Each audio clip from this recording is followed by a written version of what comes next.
Hello, Parks RX team. It's an honor to be here. Thank you for having me to present about the work that I do. I am an occupational therapist and I work with kids and teens, and I own Nurture and Nature Therapy Services. And let's click over to the slides. Oh, here we go. And today we're talking about supporting neurodivergent youth in nature. So I wanted to start off with a little bit about myself, that I am an occupational therapist and have been for about a dozen years.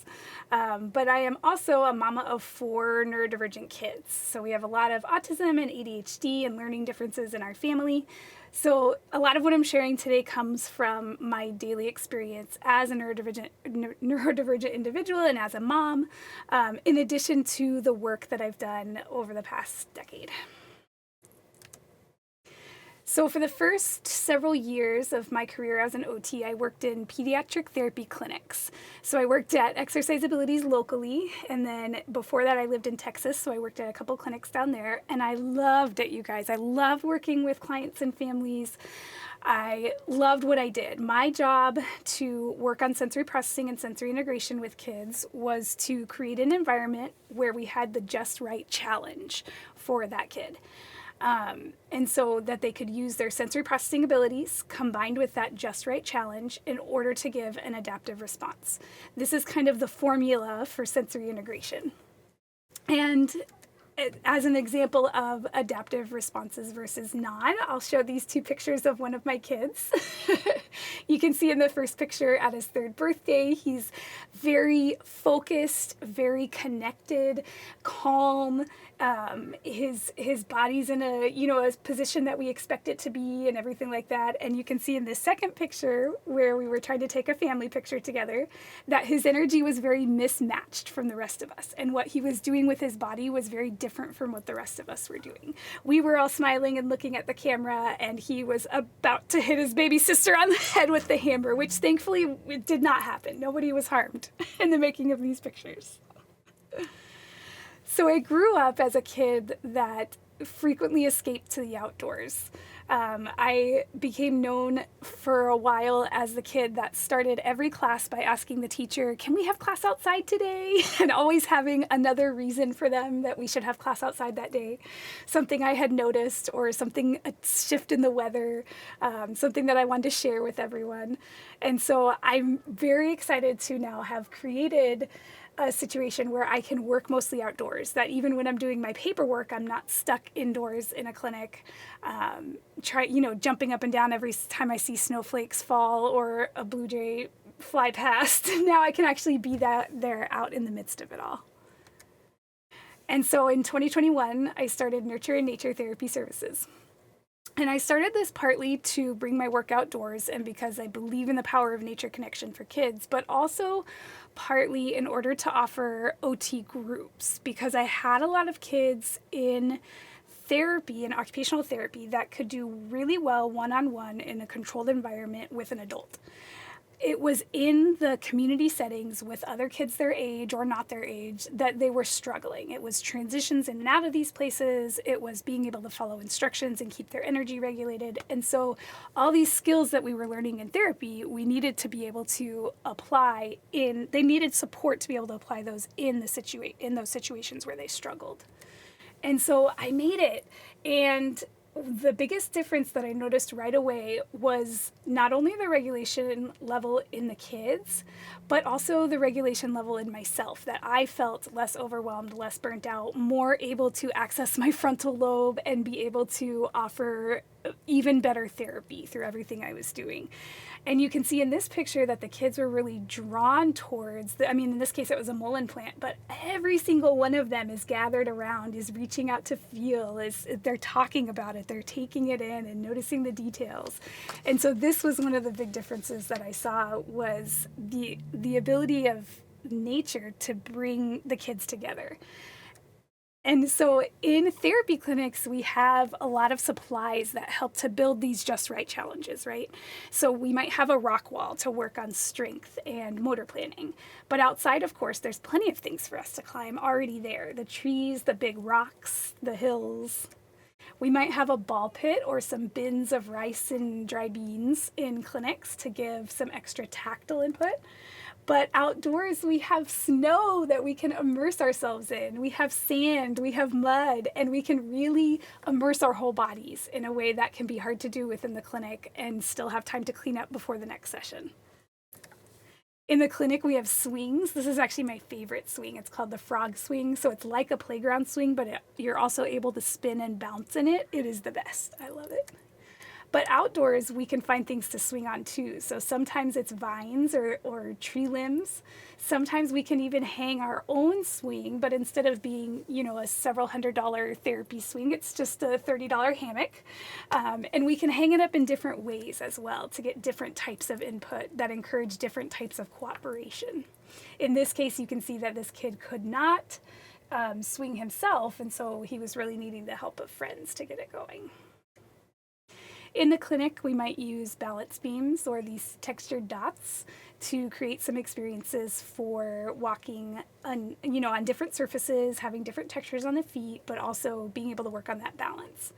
And outdoors, of course, we have fallen tree trunks and limbs, and we have little bridges we can build with rocks to walk across. But I'll say that even just walking outdoors with the variety of textures underfoot, and even when you're walking on a grassy lawn, it's common to have spots that are lower and spots that are higher, so that uneven ground is already challenging our balance.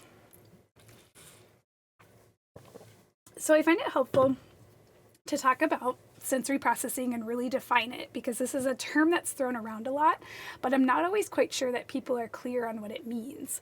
So when we talk about sensory processing, we talk about how does our brain receive information. So we have our 5 basic senses that we kind of learned in kindergarten. So we can see with our eyes and smell with our noses and taste with our mouths and hear with our ears, and we can feel with our skin. But there are 3 additional senses that we consider in occupational therapy. The first one is called the vestibular sense. The sensory organs for this are actually on the inside of our ears. It's the little semicircular canals in there that sense the movement of our head. And so this is our sense of movement and balance. When we are walking or running or spinning or hanging upside down, we are getting vestibular input. A good example in the classroom is when we are looking up at the chalkboard and then looking down at our paper to write and then looking back up at the teacher. Even that little bit of movement is giving us some vestibular input. So we, even in situations where we're pretty still, because this is focused on the movement of the head, we can get some vestibular input. Now I'll say that in the classroom when we're doing that, that's moving in one plane of movement. We're not getting rotation, we're not getting side to side, we're not getting up and down. It's just a simple down and then up. So it is still limited. The next sense, kind of secret sense in occupational therapy, is called interoception, and this is how things feel on the insides of our bodies. So the clues that we're getting from our internal organs. Does my tummy feel empty? Does my mouth feel dry? Does my bladder feel full and I need to go take a trip to the restroom? This helps us take care of ourselves. These are our clues from inside our bodies. And then the final sense, and probably the one that we talk about the most, is called proprioception. And this is input to the joints and muscles and deep in the skin that gives us information about where our body is in space, and also tends to be very regulating input. So when we talk about heavy work, which could be pushing or pulling or lifting or carrying or hanging, all these things that give some impact or some pressure to the joints and muscles or deeper in the skin, this is the most regulating type of input. It tends to, if our energy is too low and we engage in an active proprioceptive activity, that tends to bring our energy up. And if our energy is too high and we get some good proprioceptive input, it tends to bring our energy down. So it kind of helps us meet in the middle. And that's why we talk so much about heavy work and proprioception. And of course, outdoors, there's tons of opportunities for proprioception. Even if we're not trying to get it, you can see the sand on the little boy's skin. You can see how hard that girl is working to climb the tree. That's giving tons of proprioceptive input to her joints and muscles. The smoothness of and pressure from the hammock as that kid is swinging, and then even just as we're walking on the uneven ground, we're getting extra proprioceptive input. So there's a little exercise I like to do to really hone in on the differences in sensory processing indoors versus outdoors. And so I start with, when we're looking at this picture, what do we see? I can see table and chairs, windows and lights. So the lights up top are pretty bright, and light coming in from the window as well. There's a lot of shiny surfaces. Like I can see that the desks are nice and clean, right? The tables are nice and clean, so they reflect a lot. There's a lot of reflection there. And I can see that there's a lot of different colors. Even just that little caddy of supplies in the middle of the table, I can see that there's a lot of contrasting colors in that little area alone. And next, let's think, that was our visual. Let's think about what we can hear when we're in the classroom. So we might hear the sounds of other people talking or moving or breathing. We might hear the teacher talking. I can think even, we're part of a big building, right? So we might even hear voices and movement from outside the classroom in the hallway or from other classrooms. What else? Oh, we would hear the humming of those lights up top. If we're sensitive enough to the sounds, we might hear sounds from the humming. I know my oldest is very sensitive to sounds, and as a toddler, every little change in the environment, he would say, "What is that? What is that?"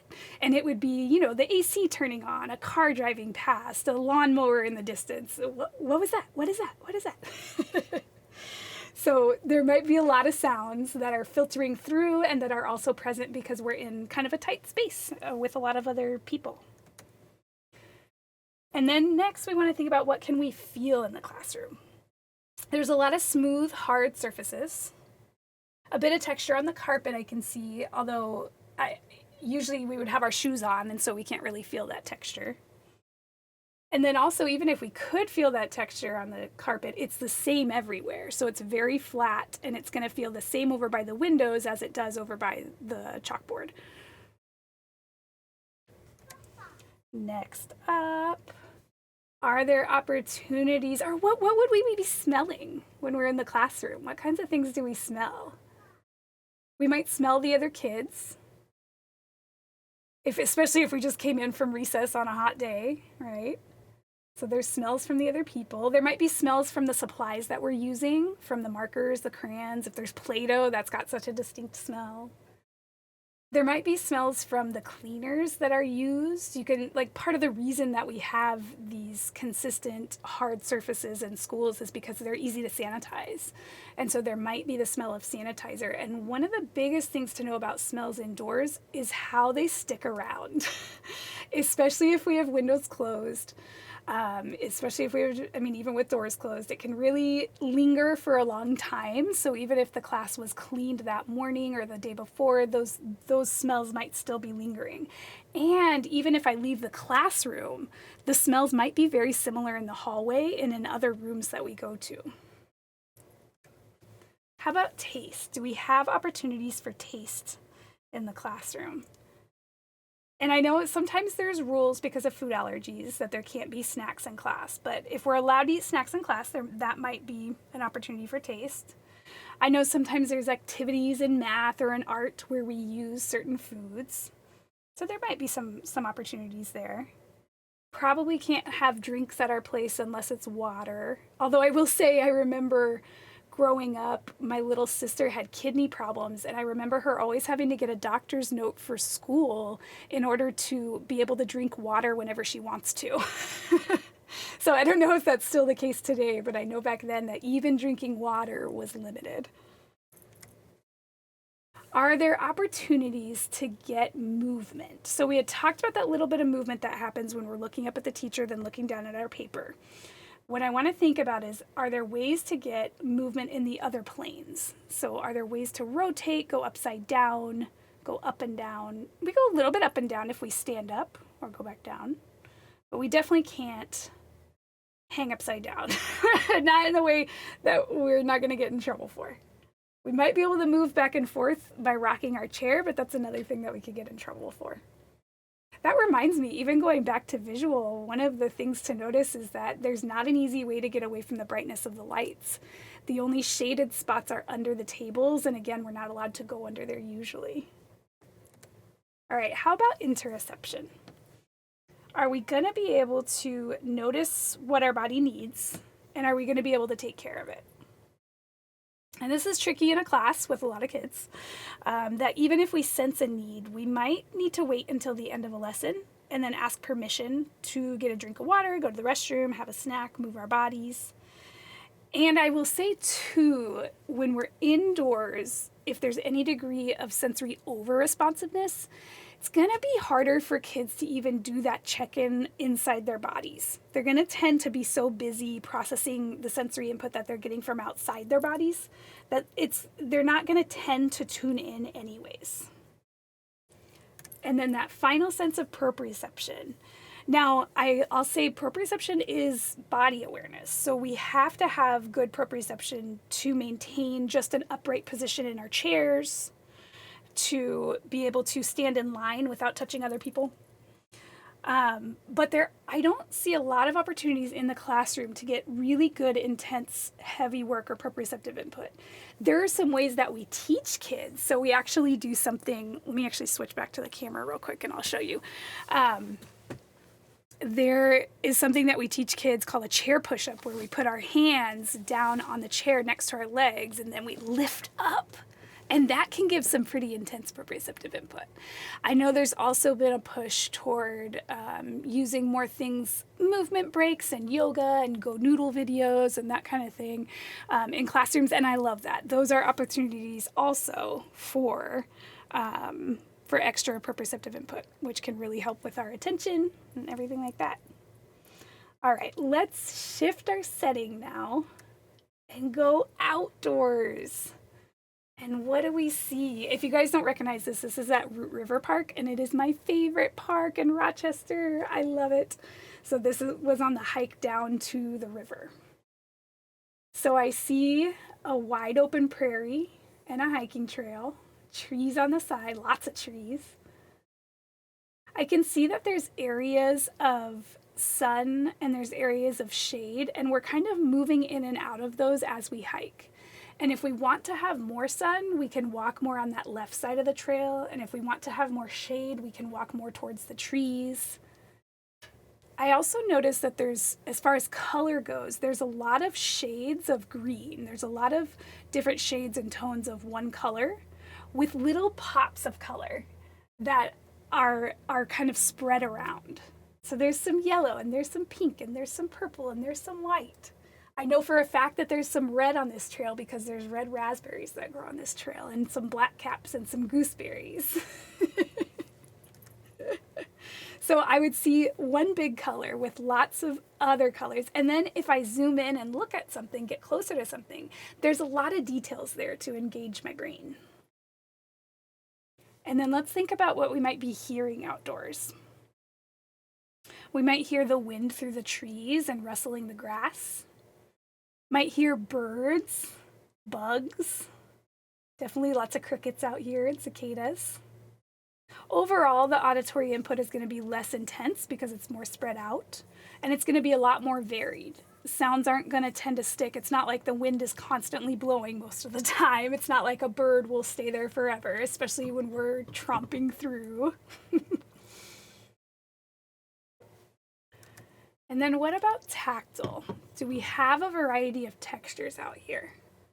Oh yeah, almost the biggest variety you can think of. And you can even get different textures by digging or by going more into the forest or going more into the grassland. Very different, but a lot of optional textures that I can go towards them and get that variety, or I can kind of keep more to myself and just hike and I won't get as much. And how about smell? I mean, one of the biggest things is, like we had talked about, that when we're indoors, the smell is kind of stuck there. But when we're outdoors, there's so much air. And so any smells that do come through tend to be less intense and they tend to be shorter lasting. They also tend to be more optional. I can move towards a flower to smell it, or I can stay away from it and not get a stronger smell. So there's a little bit more choice. And by moving through the different areas of the trail, I'm going to tend to get quite a variety of smells. How about tasting? Are there opportunities for tasting? I mean, I already mentioned all the berries that grow on this trail, so we can definitely forage. Earlier in the year, we might forage more violets and dandelions. Sometimes we find walnuts, and the kids love the challenge of trying to break the walnut open. All of that. I'll also say that kids tend to have an increased appetite outside. I noticed this with myself just from camping. I'll never forget the time my husband and I went camping and we cooked spaghetti for dinner and then drained the spaghetti and then found that there were a bunch of gnats in it.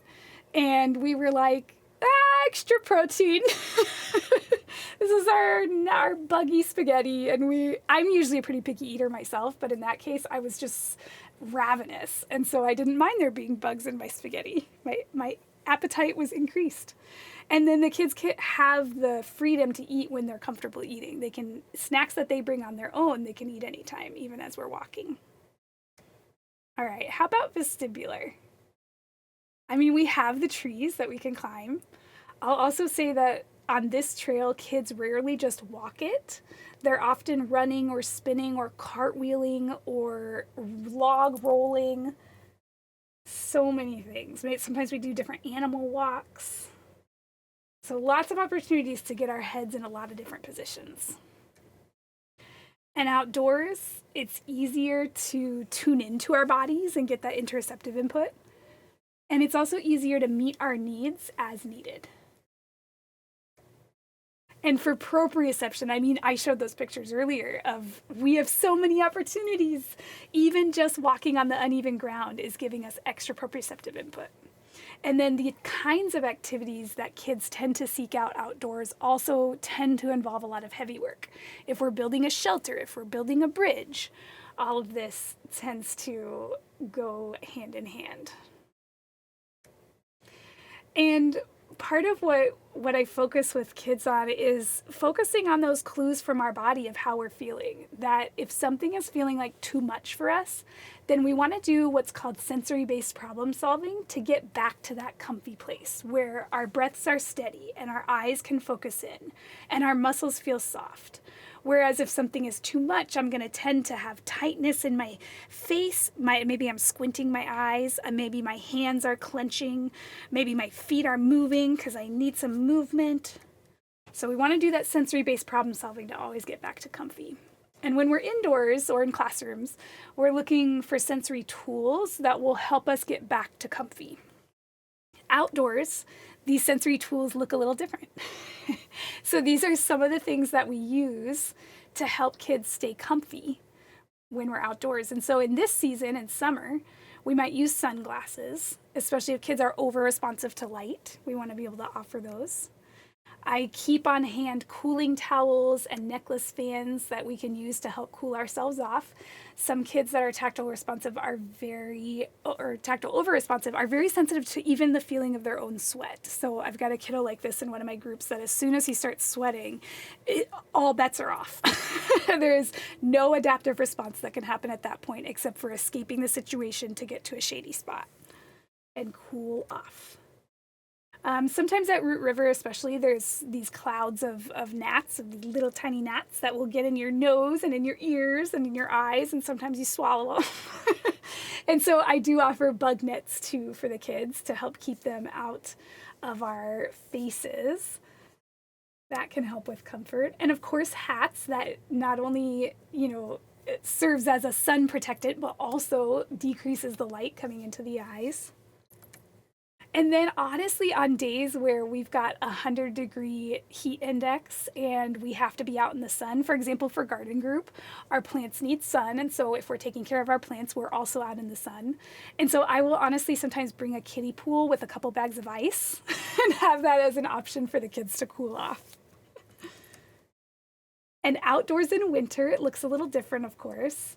I love electric hand warmers for keeping consistent warmth. And the kids like this is a gadget. And so this tends to engage them pretty well, that they're excited to use them.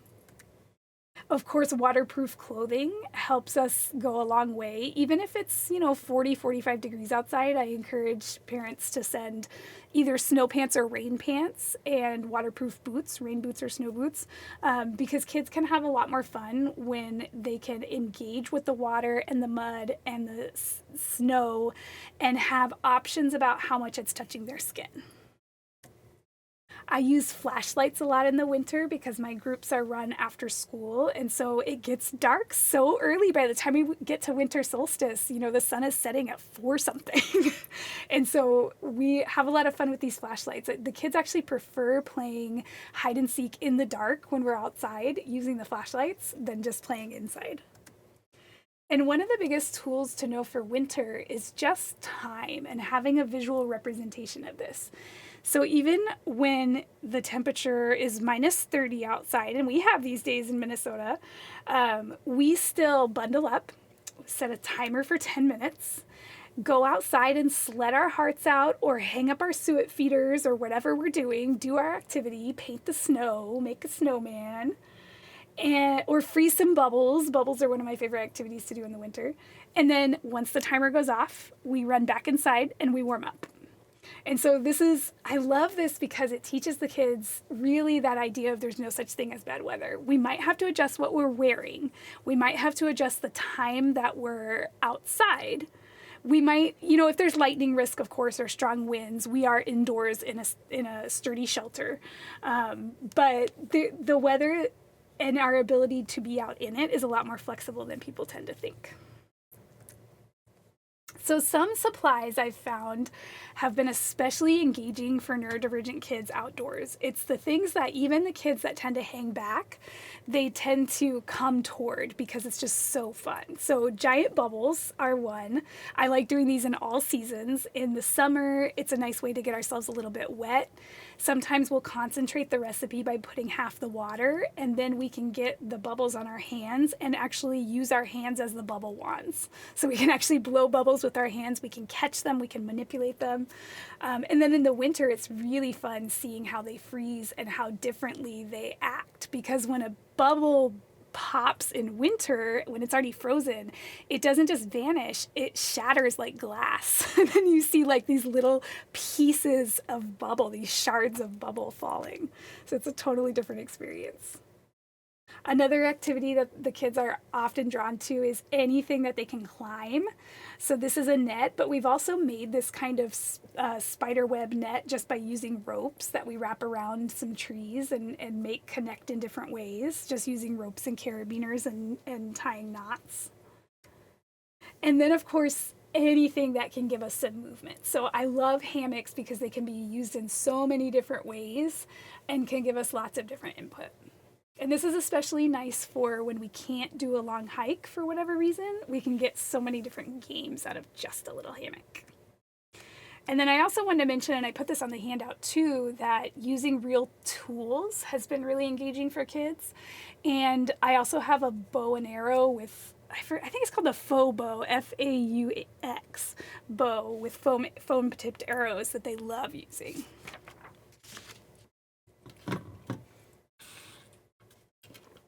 And one of the things, of course, there's sensory tools outdoors too that I don't even have to create, the creatures and the plants. And this brings us to this idea of why we're so drawn to nature and why it is so engaging for so many people. And so there's 2 different ideas I want to talk about for this slide. The first one is just the biophilia hypothesis, which says that we are drawn towards other living things. And there's also this concept of soft fascination that comes from the attention restoration theory that says that there's 2 types of attention, that we use directed attention when we're working, when we're reading, when we're having a conversation with someone. Right now I'm using directed attention to give this presentation, and right now you guys are using directed attention to listen to it. So this is the kind of attention that we use for the vast majority of our days, and that kids do as well, because when they're in school, when they're doing their chores, when they're taking care of themselves, it's directed attention. But there's another kind of attention that happens, especially outdoors, that's called soft fascination. And it's where our attention gets gently drawn towards something that we see or hear or feel, and it just pulls us in. So it's not that we're having to actually move our attention over to it and having to be active with that. It's a more passive thing that happens, and it's more gentle. So what they found is that when you spend time in this soft fascination, it actually gives your directed attention muscle a break. And so you're more able to go back to the rest of your life and use your directed attention in a more confident and steady way because you gave that directed attention muscle a break. So I love that idea of soft fascination. I think that very much describes how I feel when I'm outdoors. There's also a concept of evolutionary adaptiveness. And the easiest way to think about this is to imagine a line of 1,000 of your direct ancestors. So this would be you in the front, maybe your mom behind you, your grandma behind that, your great grandma behind that, and on and on and on for 1,000 generations. And I think it can actually be tricky to imagine what 1,000 looks like. So I made a little chart for us. This is 1,000. So picture that each one of these is a descendant of yours, one from each generation. How many of these dots do you think lived primarily outdoors? Do we think it was, or no, we want to say how many of them lived primarily indoors, lived and worked primarily indoors? Do we think it's half? Do we think it's a quarter? It's actually about 3. You, your parents, your grandparents lived primarily indoors. Possibly your great-grandparents, possibly your great-great-grandparents. It depends a lot on location and occupation. But between that range of 3 to 6 generations is how long that humans have lived primarily indoors and have worked primarily indoors. That's very different from today. And so there's this concept of we are cavemen still. Our brains evolved in this environment where there was dirt and trees and running water, not in this environment where there was a lot of hard and smooth textures. So it's a good thing to keep in mind. Another thing that I like to talk about and really emphasize to kids is this idea of abundance outdoors, that nature can provide food to us. So violets, I mean, we've talked about a lot of this already. We can get a lot of food, and there's a lot of it, right? Even if I run out of ripe berries on one bush, there's another bush right behind it or right next to it or just down the trail. And so I found that this can make a big difference, even if the kids aren't comfortable eating the things, just emphasizing it, especially for kids with food insecurity, that this is one way that the earth takes care of us. Nature can also provide shelter, whether that's something we build from fallen branches or just something that we pick and use. So we like to use mayapple leaves and burdock leaves as umbrellas when we're walking to block the sun or block the rain. Those burdock leaves can grow so big. Nature can also provide a sense of belonging. You can see with these kids, they're all into this task of mixing the soil, but this kid is standing off to the background because he doesn't feel comfortable getting messy, and so he's having trouble initiating and joining the group. And so we can get this sense of belonging, and we'll talk a little bit about this a little further in too, but just by being outdoors, we can get comfortable in natural spaces and start to be curious about them.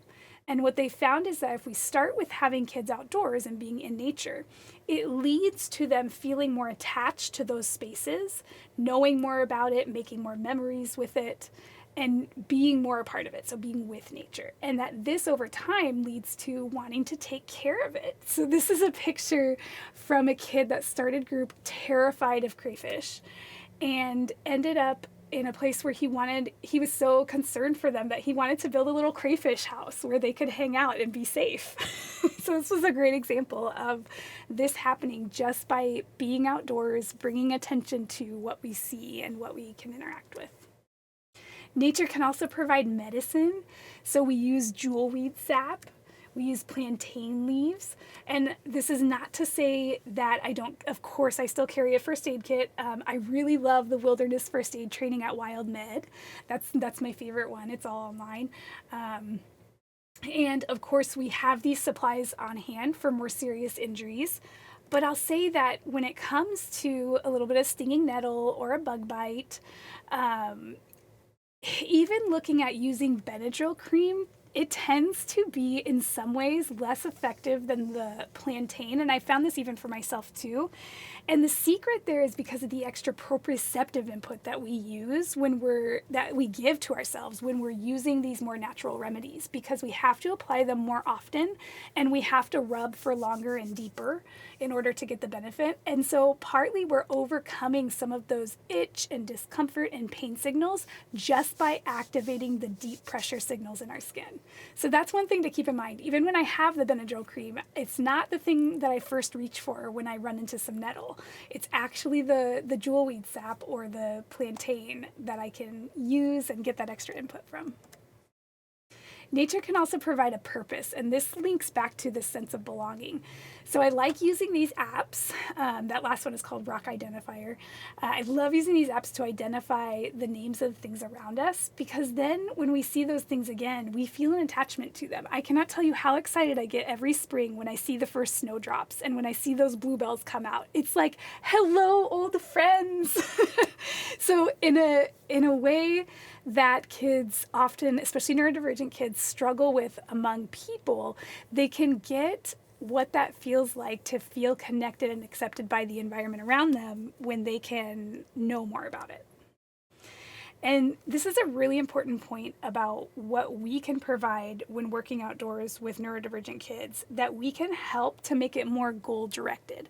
And this is one of the secrets with sensory processing and sensory integration, that the more goal-directed we can make it, the better it's going to help the brain process the sensory input that's coming in. So we can do this through things like these solar paper where we can make things. I really like doing treasure hunts with kids, and that might be for items that I've hidden or for certain creatures if we're looking for toads. There's been a lot of little baby American toads on the trails lately, adorable little things. Even just finding good rocks for skipping. These are all goal-directed activities. So we're getting a lot of input from the environment around us, but that's not what our attention is on. Our attention is on something that is very purposeful. We can also provide structure. So one thing that I found really important when hiking with a group of kids is to emphasize checkpoints. So we stop, we pause and we gather anywhere that the trail forks, anywhere that there's a bench. Sometimes it's just a landmark like a large rock. Sometimes it's anywhere the geography changes. So there's one park where we go from forest to grassland to sand to water. And so each of those spots, and really we go from bike path to forest to grassland. So at each of those spots, if somebody, like the kids are welcome to run ahead, but if they get ahead, they're going to pause there and wait for everybody to catch up. That's when we pause and take a drink of water or grab a snack or get some jewelweed sap for some spot on our arm. And I found that even kids that really struggle with elopement can be taught to get in the habit of stopping at these checkpoints. We can also provide structure through things like snack time. I think it's really powerful to be able to eat together and explore food outdoors together. And we do something at the end of each of our groups when the kids are able, that's called Rose, Thorn, and Bud. And this is just a reflection on how the session has gone. So we talk about what went well, what we really liked, and then what was harder, what was something that we had to work through, and do we have any ideas for next time? I have actually started using this in my daily life too, with my kids and my staff meetings. This is kind of how we catch up of what's gone well, what's been harder, and what are we looking forward to. And even at the times that we can't be outdoors. So maybe we have lightning risk, or maybe we have, winds over 40 miles an hour. Even when we're indoors and we're in a sturdy shelter, we can still build nature connection through the activities that we're doing. And it might be just through using natural supplies and materials, or it might be something that we're making for the outdoors. So seed bombs are an example. Making suet for the birds, especially in the winter when they don't have other food options, is wonderful. I really like at winter solstice making chains of food to hang out for the animals. Here we were using cranberries and apples. I use grapes sometimes too. I think it's been easier to thread than popcorn, which breaks a lot. Although the popcorn, if I can remember to leave it out for 24 hours before a group, I'll sometimes use that too. That's kind of the trick to make it not so breakable. And then, of course, just a view of nature can make a difference. And this is really an old idea that has been around for in the literature at least for around 40 years now, I think. It's studies that look at patients in a hospital that go through surgery, looking at what's their view out their window. If they have a view of a green space rather than a view of another building or a parking lot, they're actually more likely to recover faster and smoother. So they're less likely to need pain meds, less likely to have complications, and generally have shorter hospital stays just because of what's outside their window. And so we can encourage this engagement with the outdoors even when we're stuck inside by building a comfy place next to a window, by playing I Spy with what we see out that window, and even by having pictures of nature scenes that we explore and observe with our kids. And another thing that we can provide for kids when we're outdoors is safety. And this is really getting into the idea of true hazards versus what's called controlled risk. Kids need controlled risk. They need to experience speed. They need experience with real tools and heights and some dangerous elements like fire. There are benefits to this type of play that we just don't get from playing with produced toys. And there's a book that I read recently called The Anxious Generation that makes a really good case for why this is needed for physical and mental health and some ways that we can help kids get this input. And so one of the ideas is adventure playgrounds, a place where kids can build and kind of do things their own way. They tend to get dropped off by parents, and then play workers make sure everybody stays safe so they're not as closely supervised. So this idea of adventure playgrounds is spreading, but I will still, oh yeah, this is a great documentary that talks about an example of one of these. I will say that in Minnesota, I could not find an adventure playground. There's ones that are called adventure playgrounds, but they're more like amusement parks. But a true adventure playground that has real tools and real opportunities for kids to play and take risks and really explore the boundaries of what they're capable of doesn't seem to exist here.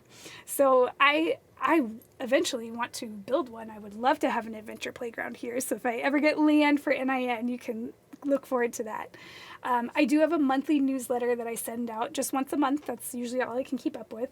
But it's got ideas like the ones I've shared in this presentation, as well as if we have openings in our groups or just some of the adventures that we've been up to. And I try to share something helpful in each email too, of something that you can apply in your daily life, or if you work with kids, that you can apply in your work with them.